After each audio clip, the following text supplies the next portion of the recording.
तो आज हम बात करेंगे एक ऐसे गाने की, एक ऐसे नारे की जो सिर्फ अल्फाज नहीं बल्कि हमारे आजादी की पहचान है। वंदे मातरम।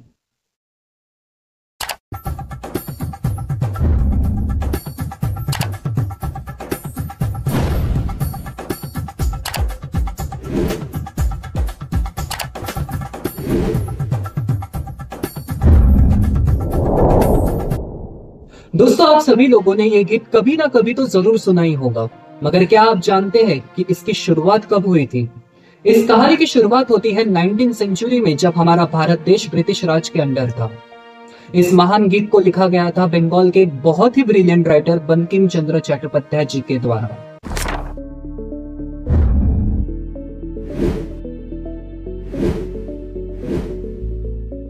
बंकिम चंद्र ने यह गीत अपनी आइकॉनिक नॉवेल आनंदमठ में पब्लिश किया था, जो उस वक्त 1882 में आई थी। ये उस वक्त की सन्यासी विद्रोहियों की कहानी थी जो मुस्लिम और ब्रिटिश रूलर्स के खिलाफ लड़ रहे थे। उनका मकसद केवल कहानी सुनाना नहीं था, बल्कि लोगों में देश प्रेम और आजादी की चिंगारी को सुलगाना था।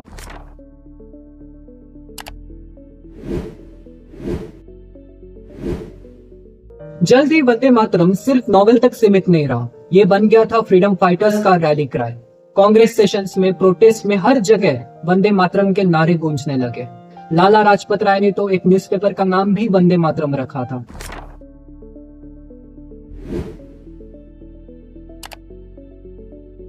जरा सोचो, उस दौर में जहां लोगों को बोलने तक की आजादी नहीं थी, बंकिम चंद्र ने वंदे मातरम के थ्रू देशभक्ति की एक ऐसी लहर उठाई जिसने हर हिंदुस्तानी के दिल को छू लिया।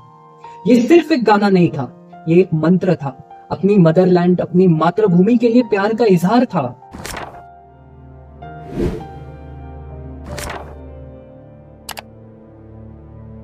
दोस्तों, जब 1905 में बंगाल का पार्टीशन हुआ था, तब तो इसकी पॉपुलैरिटी और भी बढ़ गई। ये गीत यूनिटी और रेजिस्टेंस का सिंबल बन गया था।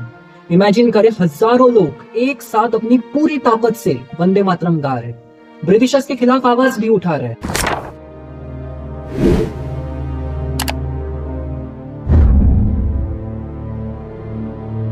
दोस्तों, वंदे मातरम इतना पॉपुलर हो गया था कि ब्रिटिश सरकार को इस पर बैन तक लगाना पड़ा। इस नारे को बोलने पर खासकर 1905 के दौरान लोगों को जेल हो जाती थी, डंडे भी पड़ते थे। ये आजादी की लड़ाई का अब तक का सबसे खतरनाक नारा बन गया था।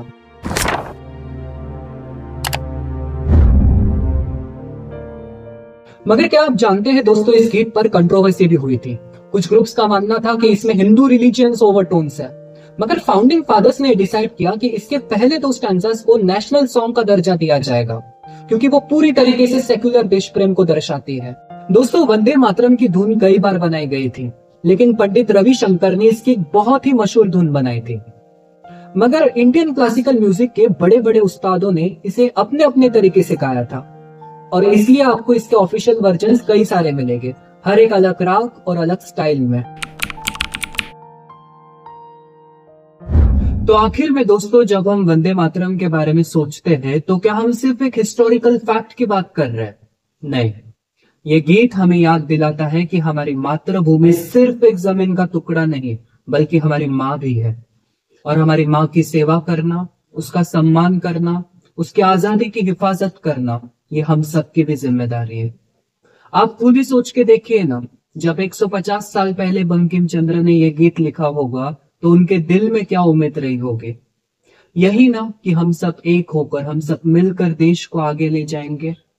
तो आज जब हम वंदे मातरम को सुनते हैं, तो क्या हम सिर्फ ताली बजाते हैं, या फिर उस यूनिटी को, उस सैक्रिफाइस को अपने अंदर महसूस भी करते हैं?